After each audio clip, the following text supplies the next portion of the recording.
Guys, tingnan nyo itong glass ko. Ayan. Good evening, guys. Ito man kasi, naapakan ni Johan. So, bukas, nagbabalak ako. Pupunta ako dito banda sa amin. Merong, optical shop. Frame lang naman. So, mura lang naman ito. I think mga 500. Mahal nga ito, guys. Kasi hindi ako nagpa-check up that time sa government hospital. Dito ako banda sa amin. So, medyo private. Kaya nabayaran namin mga 3,500. Bukas, sinabihan ko si Dipa. Punta kami dito banda sa amin. Katapos ko lang naligo ako. Tapos, si Johan pala may sinabi siya sa akin. Ito. Ministry request. Ayan, guys. Ministry request to close schools. Education Ministry request local levels to close schools for 3 days from tomorrow due to recent weather conditions. Ayan.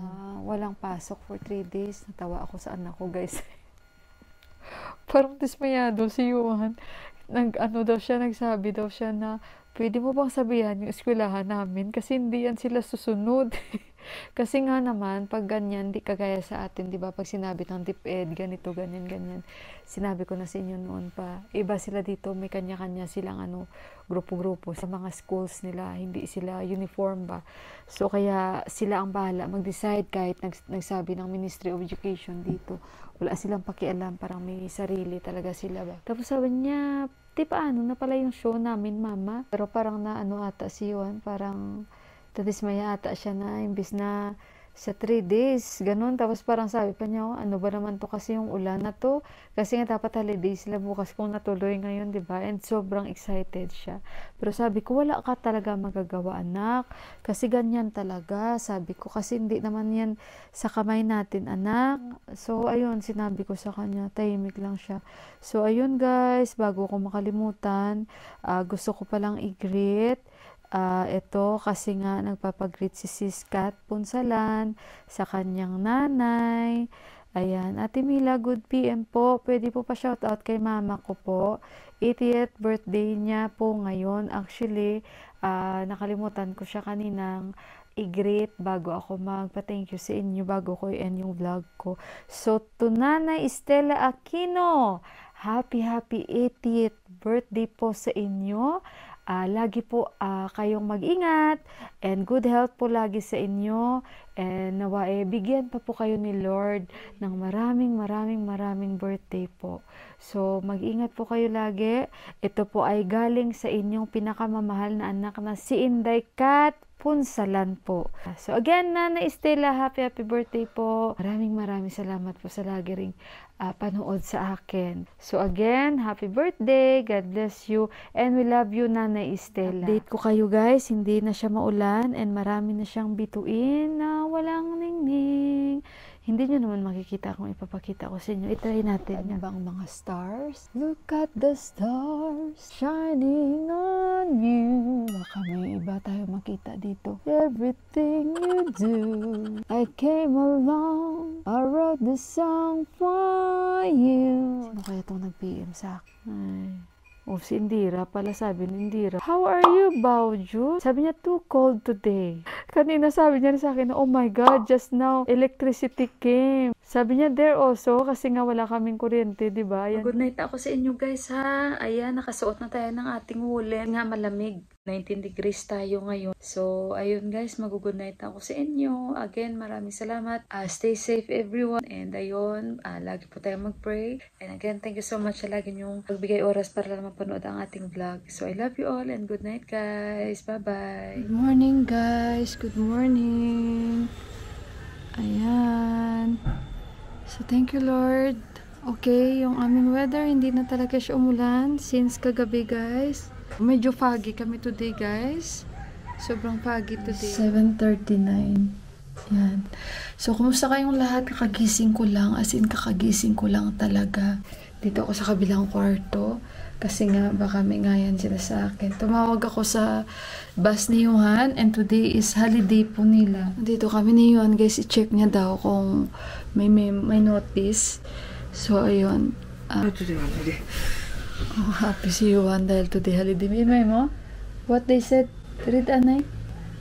So, ayun guys, balikan ko kayo. Mafagi sa amin ngayon. And sobrang lamig. So, ayun guys, nakapag-ilamos na tayo. Ayan si Johan. Happy siya dahil kanina nagising talaga ako. 2 beses ako nag-alarm kasi late sila nag-notice guys na walang pasok. Kasi nga sabi ko pa sa inyo kagabi kasi dapat may nag-PM lang sa group chat para mag-ready. Otherwise, nagpanik pa ako kasi medyo na-late kami magising, 7:30 na. At ayun guys, ngayon, sula na siyang ulan guys. Sobrang kapal lang ng, ng ulap. Medyo may kaglumihan siya pero hindi na kagaya kahapon na sobrang madilim, ilang araw na ulan na ng ulan. So ngayon guys, ayan yung video, ganyan yung itsura sa Kathmandu yan. Yung guys, napuruhan dito sa pag-ulan-ulan at pagbaha. At saka marami pa rin na-stranded na bumabiyahe, kumbaga through Sumo or through 4x4. So hindi pa ako nakatanggap ng message sa yun nga magiging imi-meet up natin na taga UK. Baka pagod sila or I hope na nakarating na sila sa inyo dyan sa Pilipinas. Mag-ingat kayo dahil merong bagyong Julian.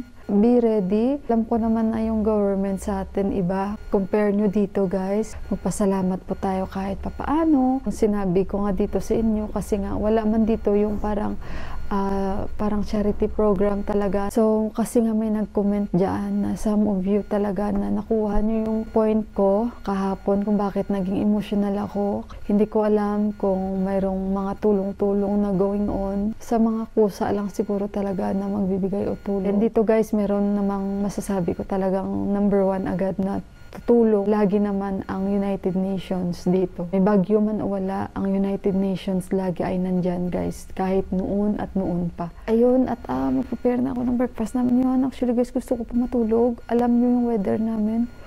Yung parang ice. Ganito guys. Yung parang binagsakan na naman kami ng ice dito ngayon.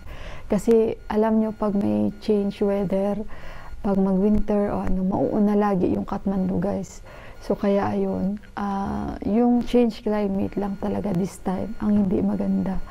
Dahil alam nyo, ibabalik at ibabalik talaga sa atin ng nature. Kung ano ang mga ginawa natin, kung ano yung mga basura natin, ibabalik at ibabalik talaga sa atin ng nature. Ganyan.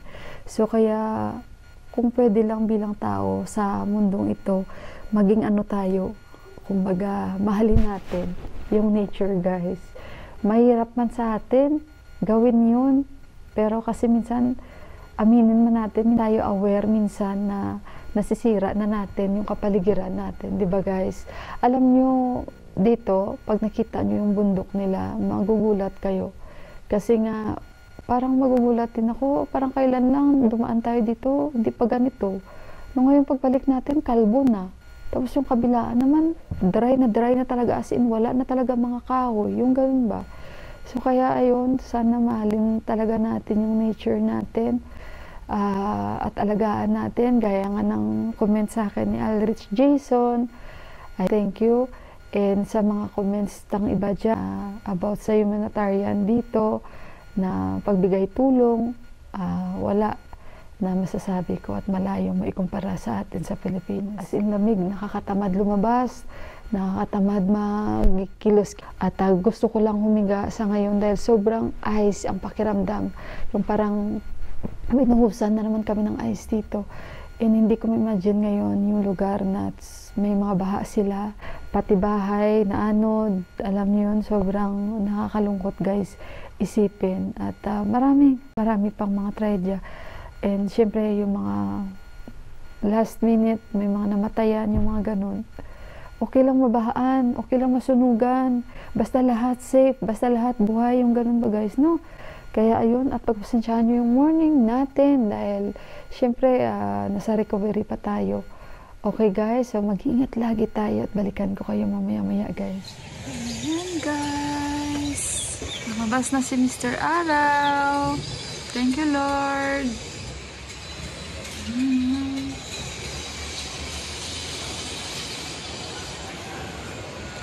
Mr. Sun, Sun, Mr. Golden Sun.